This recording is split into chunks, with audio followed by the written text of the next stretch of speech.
Welcome to KiniNews. I'm your host Prasad. The man leading Malaysia's biggest political party, which is also the party currently in power, is facing 40 charges of receiving bribes from a company called Ultra Kirana. Today, the former director of the company revealed in court just how much Zahid was paid every month. A company paid former Deputy Prime Minister Ahmad Zahid Hamidi hundreds of thousands of Singapore dollars monthly from 2014 to 2018.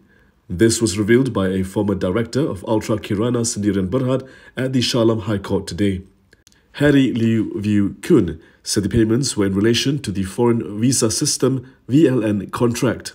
He clarified that the payments to Zahid started in late 2014 at 200,000 Singapore dollars per month and increased to 520,000 Singapore dollars per month in 2017.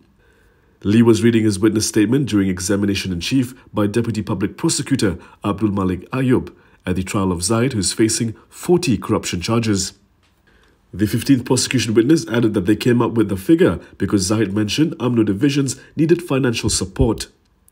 Lee said during the discussion they agreed to a sum of about 10,000 ringgit per division for about 100-odd Umno divisions, and after conversion, the total sum came up to 520,000 Singapore dollars per month. The third prosecution witness, former Home Ministry Immigration Affairs Division Deputy Secretary Siti Jalila, previously told the court that Zahid extended the UKSB contract for the VLN project, even though the existing contract was valid for 3 more years. Meanwhile, Lee was asked a supplementary question by Deputy Public Prosecutor Raja Rosella Raja Thoran if he could recall how many times he delivered the cash between 2014 and 2018. Lee said he delivered the cash 40 times in 4 years. Now, let's not forget Tajudin was sacked from his position as chairperson of the government's public transportation company Prasarana, but the government has given him another chance with a more important role, and many have been left puzzled.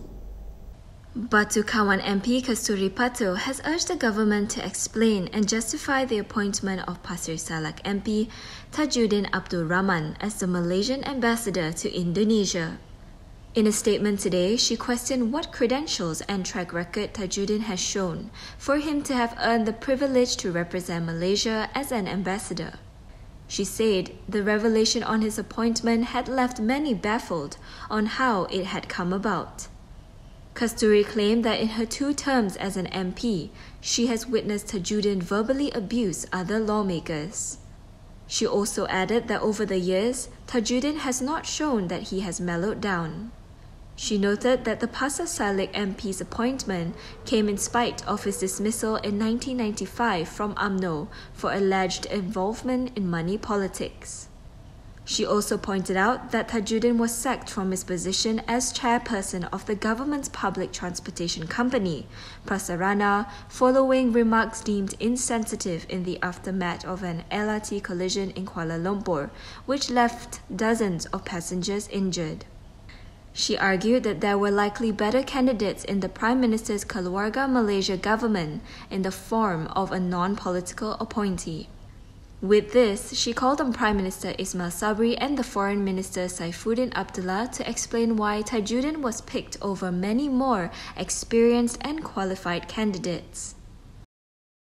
Tajudin's appointment has even made a formidable figure like Ambiga feel like crying. Veteran Umno lawmaker Tajudin Abdul Rahman's appointment as the next ambassador to Indonesia is a hard pill to swallow for some. Former Bar President Ambiga Srinivasan said on Twitter that those who represent the nation abroad should be subjected to an IQ test first.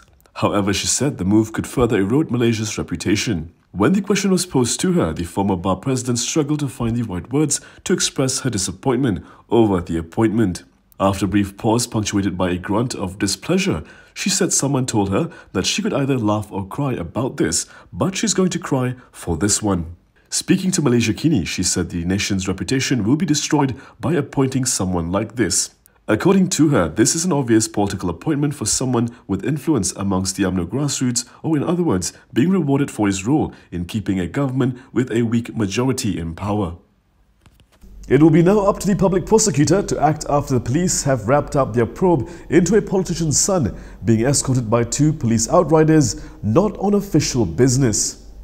Police have completed their investigation on Baling MP Abdul Aziz Abdul Rahim's son. This is after he uploaded a video of himself getting escorted by 2 police outriders in Penang earlier this month.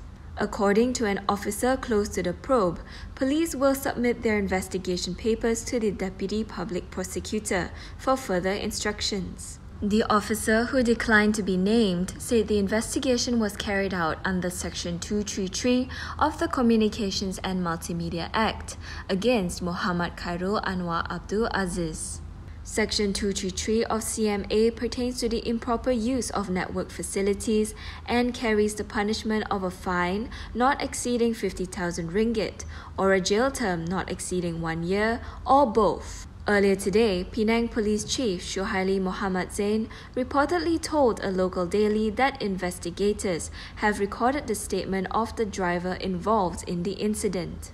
On May 7th, a 20-second clip was posted on Khairul Anwar's Instagram story, showing him driving while being escorted by 2 police outriders. In the video, an outrider appeared to stop an oncoming car about to make a turn in order to allow Khairul Anwar's vehicle to run a red light. Shuhaili later issued a statement denying that the police outriders were acting on official police business. He added that the 2 officers involved were probed for alleged misconduct. Najibs' 1MDB trial continues, with the fund's former chairperson revealing how he got a call from Najib before a PAC hearing. Former 1MDB chairperson Muhammad Bakir Saleh testified that he attended 2 meetings to get guidelines for his testimony to the Public Accounts Committee on February 11, 2016. He told the Kuala Lumpur High Court this morning that Najib Abdul Razak wanted him to attend the meetings in order to keep out the names of the then Prime Minister and Jolo from the PAC hearing on the 1MDB affair. During the 2.28 billion ringgit 1MDB corruption trial against Najib today, Baki, the 15 prosecution witness, testified that the 2 meetings were conducted by the then PAC chairperson Hassan Arifin and held at the house of the then TV3 managing director Ahmad Farid Rizwan. The witness claimed that Najib telephoned him to attend the meetings, whereby the first meeting was attended by former 1MDB CEO Sharol Asra Ibrahim Halmi. The second meeting was attended by the fund's then CEO Aru Kanda Kandasamy. The witness testified that he got the impression from these 2 meetings that Hassan and Farid were trying to get him to not be too hard with his testimony to the PAC. Baki contended that he did not allow these meetings to influence his PAC testimony. Najib is on trial for 4 counts of abuse of power and 21 counts of money laundering involving 2.28 billion ringgit of 1MDB's funds. Medical marijuana use is not the same as committing murder, and Such Muda is arguing that there is no place for capital punishment for the offence. Muda President Syed Saddiq Said Abdul Rahman has once again opposed the death penalty in cases of medical marijuana use. He said seeking alternative medical treatments was not an offence that deserved extreme punishment in the form of hanging. In a statement, he said the death penalty is too heavy a sentence for patients just because their medical problems require alternative treatment, such as cannabis and hemp. He added that the act of patients seeking alternative treatment should not be equated to crimes like murder. Syed Saddiq said this while expressing solidarity with singer Yasin Sulaiman, who was in court today.